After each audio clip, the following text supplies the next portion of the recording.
Assalamualaikum warahmatullahi wabarakatuh. Kembali lagi ke channel saya Dwi Semangat 99. Bertemu lagi dengan saya Dwi Septiana, guru matematika SMK Malaka. Kali ini kita akan membahas vektor part 2. Jadi lanjutan dari part pertama ya. Yang kita bahas di sini itu sekitaran dimensi ruang 2 gitu. Jadi lebih ke dasarnya aja sih, karena nanti akan lebihnya lagi nanti akan saya bahas di ruang 3 gitu. Karena emang ruang 2 itu gak terlalu banyak soal-soal yang begitu rumit ya, biasanya udah masuk ke ruang 3. Oke. Berikutnya kita lihat, jangan pernah berhenti belajar karena hidup tak pernah berhenti mengajarkan. Oke, itu dari anonim ya. Tuh, jadi intinya kita harus tetap semangat belajar terus apapun yang terjadi. Bahkan dalam kondisi pandemi pun, online pun tetap dijalani. Oke, semangat. Oke, ada 3 bagian yang kemarin saya sudah bahas ya, tentang definisi part 1. Nah, ini part 2 tentang R2 terus sama yang di R3. Nah, R3 ini dia agak lebih banyak nih. Nah, kalau R2 ini lumayan gak terlalu banyak gitu, karena emang lebih dasarnya aja yang saya bahas. Nah, di ruang 3 ini sebenarnya sama yang di ruang 2, tapi nanti ada beberapa vektor yang seperti vektor yang dua vektor saling tegak lurus gitu-gitu, atau vektor yang segaris gitu. Ya, nanti lihat aja di part 3 ya. Oke. Sekarang kita fokus ke vektor di ruang 2. Nah, di vektor ruang 2 ini ada 3 poin utama yang akan dibahas, yaitu pertama operasi penjumlahan dan pengurangan ya. Operasi penjumlahan pengurangan ini berlaku untuk nanti di ruang 2 dan ruang 3. Tuh.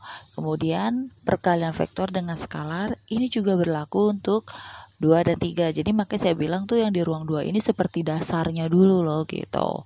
Yang di ruang 3, maaf. Yang ketiga adalah perkalian skalar 2 vektor. Sama, ini juga dasar yang dipakai di ruang 2. Nanti di ruang 3 kurang lebih caranya hampir sama. Oke.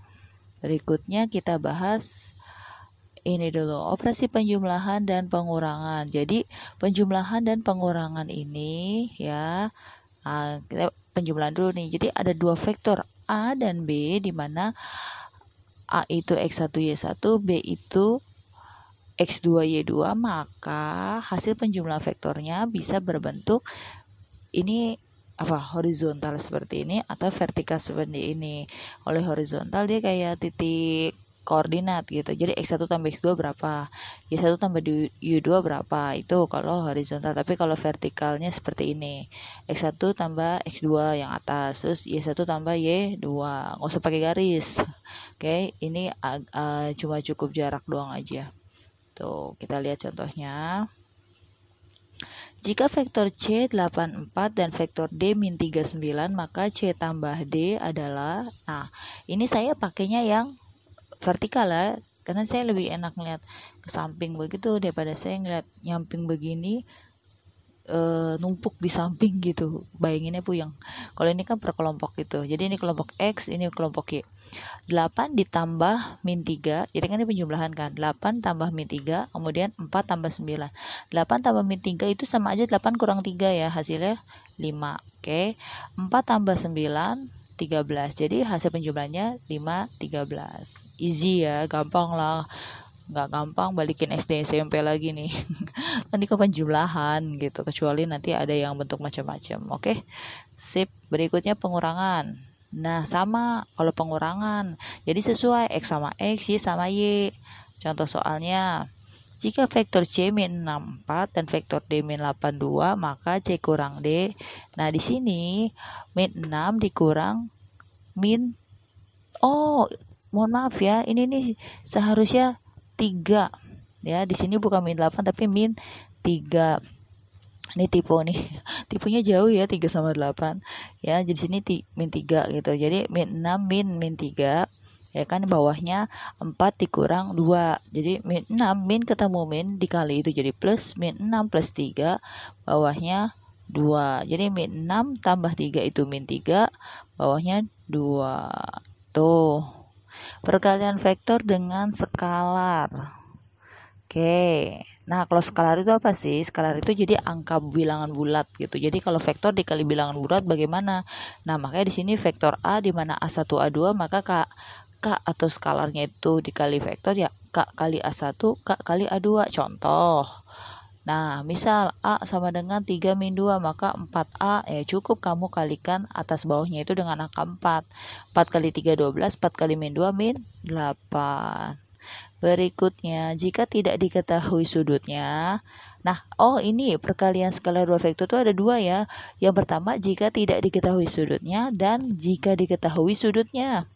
Nah, kalau dia tidak diketahui sudutnya, maka perkalian dua vektor itu cukup mengalihkan yang atas sama yang atas, atau kalau di sini tuh posisi X ya, X dengan X, Y dengan Y. Jadi ini A1 kali B1, A2 kali B2 gitu dijumlahkan.